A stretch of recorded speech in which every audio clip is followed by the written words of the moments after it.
Hi guys! Welcome back to my YouTube channels. This is Kasexing Tekya. For our vlog for today ay dahil off ko today, maglilinis tayo ng aking room. Anyways, mga hindi pa nakakaalam, lumipat na pala ako ng room guys dahil ang aking room ay maliit at hinihika ako doon. So, this time, mas malaki na siya guys. So, panoorin nyo mamaya guys ang aking cleaning hanggang dulo. If you are new to my YouTube channel, please don't forget to like, share, and subscribe, and click the bell button para lagi kang updated sa aking mga videos. Tara guys, samahan niyo ako. Let's go! Ayan na nga mga ka-sexy. So talaga sa paggising ko guys, ito talaga ang unang-una kong nililigpit.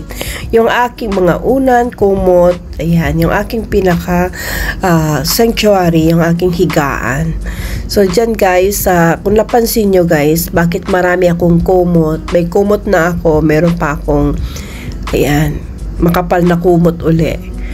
Dahil, alam nyo guys, itong aking room ay sobrang malamig dahil centralized yung ating aircon, so kailangan makapal yung kumot guys para hindi tayo lamigin. So ito na nga, nagpapalit na nga ako ng aking kobre kama. So mamaya guys, kailangan araw-araw natin linisin yung ating pagkama dahil kasi guys minsan may mga ipis na sumisingit-singit. Ayan.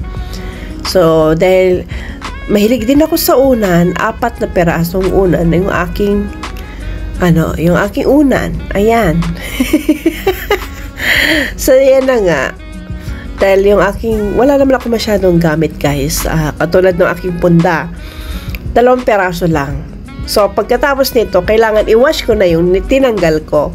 Dahil sa susunod, yun na naman ang ibabalik ko. Hindi ako masyadong nag-ipa ng mga ganyan kasi guys. Madaling maluma. So, pag naluma na siya, mas maganda kung bibili ka nila ng bago. So, ito yung kumot ko, guys. Pag sa ilalim kanya, warm lang siya, guys. Hindi siya pumapasok yung lamig. Ayan. So, ayan, hola. Ito na siya. Ayan yung aking bed. May 4 na unan, tsaka may kumot pa. So, ito naman, yung aking parang study room, table. So, dahil nga kagabi, pagod na pagod ako, hindi ko siya naligpit. So, nilagay ko lahat yung gamit ko sa lamesa. Kung saan, doon ako nag-drawing, doon ako nanonood, nagsusulat, at syempre, dyan na rin ako kumakain, guys. So, wala naman akong kasama. Hindi ako bumili ng table for dining. Ito lang yung ginamit ko. Instead of the table for studying, ginamit ko na rin siya table for dining. So, ayan. Yung araw-araw ko ginagamit sa buhok after ka maligo, kailangan nag-blower ka. So, ngayon lang ako nag-blower ng todo-todo dahil feeling ko doon sa dati kong room, feeling ko nagigising yung tao pag ako magbo-blower kasi ang tagal guys. Ayaw ko talaga guys yung ako ay nakaka-istorbo sa ibang tao. Kasi hindi ko ugali yun guys. Kung maaari, wala akong maistorbong tao para wala silang masabi sa akin. Ikaw, ganun ka rin ba? Hindi ka pasaway katulad ko. O pasaway ka. Alam mo may natutulog pero ginagawa mo pa rin. Ako guys, nire-respeto kasi yung katahimikan ng iba. Kasi gusto kong mangyari, ganun din ang gagawin nila sa akin. So, ayun naman, in fairness naman, ganun din naman sila. Nire-respeto rin naman nila yung aking katahimikan. So, hindi sila gumagawa ng mga bagay na ayaw ko rin. The reason why, bakit ako lumipat guys sa isang malaking kwarto, bigger na kwarto, dahil one reason ay kapag gusto ko mag-live, hindi ako nakakapag-live kasi may mga tao doon sa kabilang room. Kasi guys, kami, 3 kaming nakahilira, kanya-kanya kaming partition. So, maririnig doon kabilang partition yung ingay ko, which is ayaw ko. Dahil syempre, yung mga tao na yung nagpapahinga dahil meron sila mga trabaho sa susunod na mga oras. So, ayan, the reason why na lumipat ako sa room ay yung isa sa ganon, yung ayoko makaistorbo ng mga taong natutulog. Kahit nga nagla-live ako, kahit nga gising sila, hesitant pa rin ako mag-live kasi nga syempre maingay yung daldal ka ng daldal. So itong table na to guys, balik tayo sa aking itong table na ito ay diyan ko lahat ginagawa, yung mga bagay na pag-editing ko, pag sketching ko. So ayan, medyo masyadong kailangan ko tong room na to, kaya ako binili. Ayan, hindi to nabibili sa labas guys, pumunta sa supermarket, hindi, walang ganitong table, nabili ko lang ito sa online. So ayun na nga, pinunasan ko na ito ng wipes dahil mura lang ang wipes, siya yung pinampunas ko. Ayan, masaya lang ang feeling na ngayon lang ako guys actually sa tagal ko na sa abroad for 17 years, ngayon lang talaga ako nag-rent ng buong room na ako lang mag-isa. Alam niyo yon, kung kailan maliit na yung sweldo ko, tsak pa ako nag-rent ng ganong kalaking room na ako lang mag-isa. Yung rent ko dito guys is 1,500 dirhams. So sa mga bed space is like 600 pag nasa baba ka. Pag nasa taas ka naman, 500. Sa partition guys is 800 partition pag ikaw lang mag-isa. Pero kung dalawa kayo, kukunin niya ng 1,200. Kasi ang niya charge is tao, hindi yung bed, hindi yung space. Katulad nito, ang charge nito is room.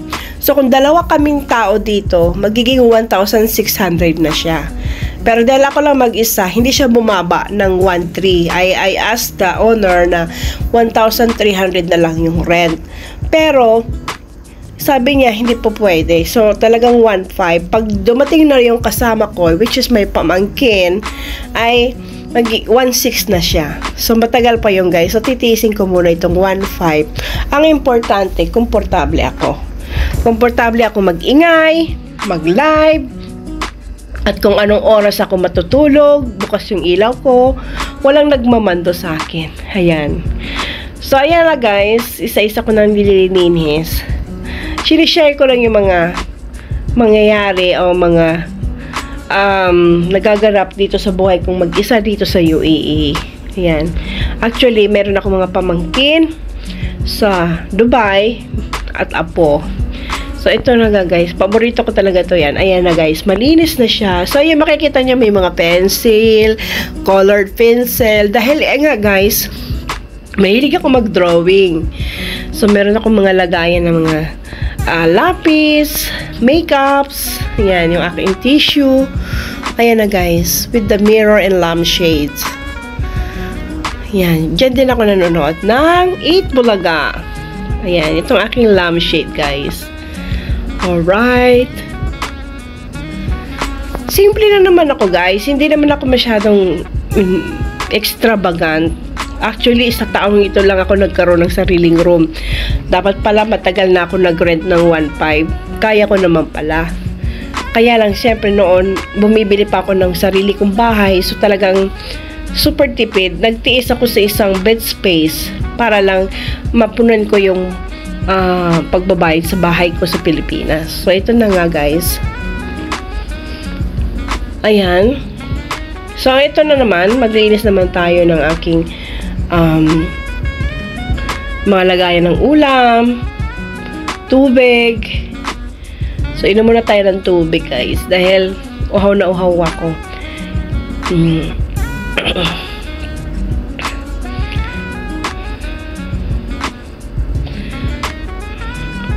Smile muna. So, ayan na nga guys.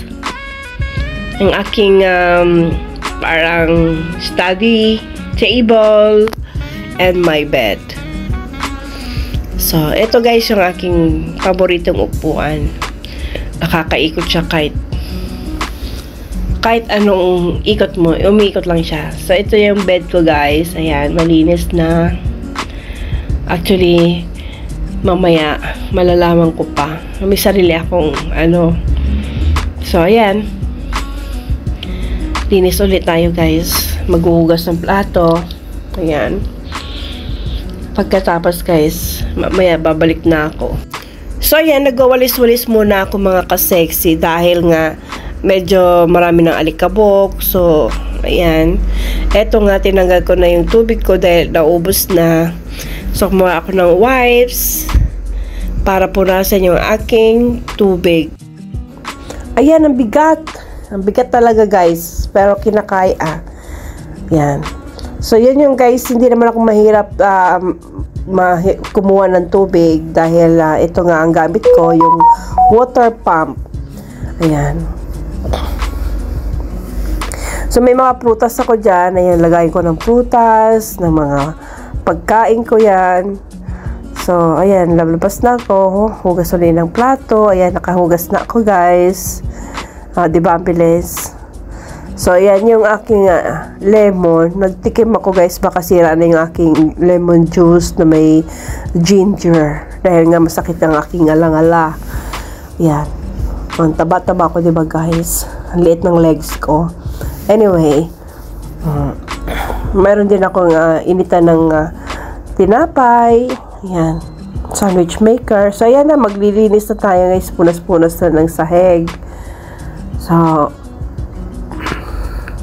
ang gamit ko guys ay wipes. Pagpasok ko pala dito sa room na ito guys, itong ating floor ay meron ng linoleum. Ayan, may linoleum na siya. So, hindi na ako bumili. So, ito na mga ka-sexy, yung aking nililinis. Ay napakadaling linisin ng ating floor kasi hindi naman siya masyadong madumi. So, everyday naman ako naglilinis pati. So, ang gamit ko, isa pamunas ay ang ating wipes. Ayan. So, tinanggal ko nga yung madikit na yan. Ayan, ayan. Bubblegum pala yan. Hindi ko alam. So, hindi ko alam kung saan siya galing. Anyway, madali naman siyang linisin. So, napaka, easy to clean. Hindi man ako masyadong napagod.